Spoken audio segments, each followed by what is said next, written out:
नमस्कार। अभी रिसेंटली जो आपने डिस्ट्रेसिंग तस्वीरें देखी, ये हॉलोकॉस्ट की तस्वीरें हैं। Holocaust is a very depressing, very sobering international event which led to the loss of approximately 6 million Jews.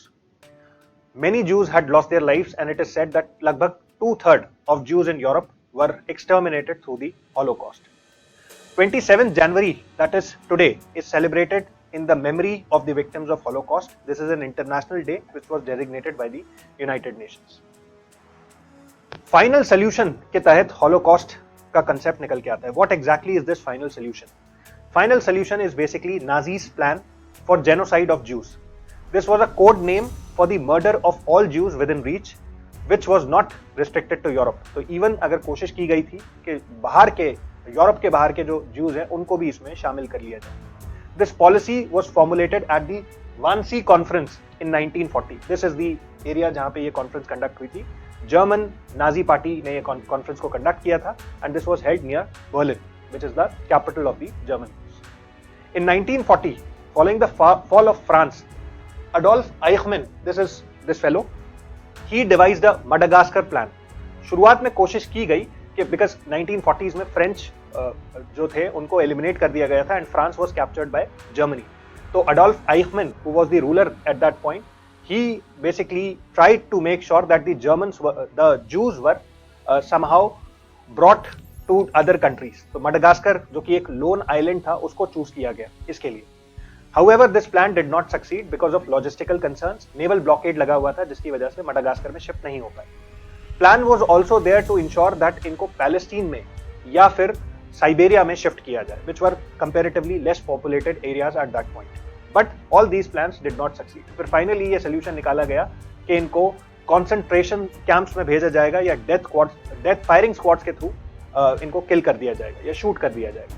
तो this was the final solution after the plan devised by Adolf आइखमैन.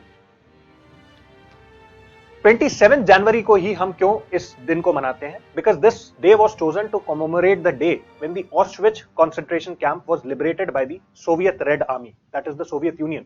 1945 में जब finally Germany को हरा दिया गया Soviet union द्वारा, तो सबसे पहले इस कॉन्सेंट्रेशन कैंप को, ऑस्ट्रिच जो कि सबसे ज्यादा unpopular eight that point concentration camp था, उसको कुछ हद तक उन्होंने एलिमिनेट कर दिया था और सारे जूस को लिबरेट किया गया.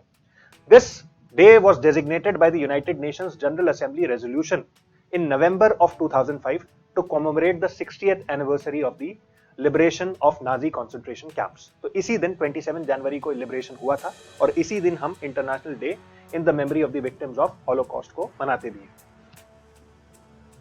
Hitler and his Nazi party, they had a radical agenda because they wanted Lebensraum. Hitler के ही लैंग्वेज में कहें तो उनको लिविंग स्पेस चाहिए थी. और ये लिविंग स्पेस कहां से आएगी?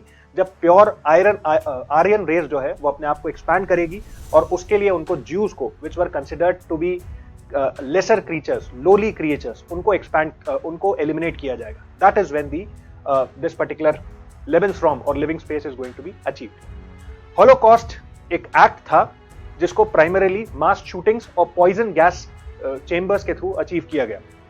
कुछ प्रोमिनेंट पॉइजन गैस चेंबर्स के नाम है Auschwitz, Birkenau, Treblinka, Belzec, Sobibor and Chelmno, and these were located in various parts of Poland, Austria and Germany. And these were areas जहां पे बहुत ही inhuman तरीकों से गैस के माध्यम से इनको एक साथ एलिमिनेट कर दिया जाता था. and this led to the eventual loss of 6 million lives in the entire Europe.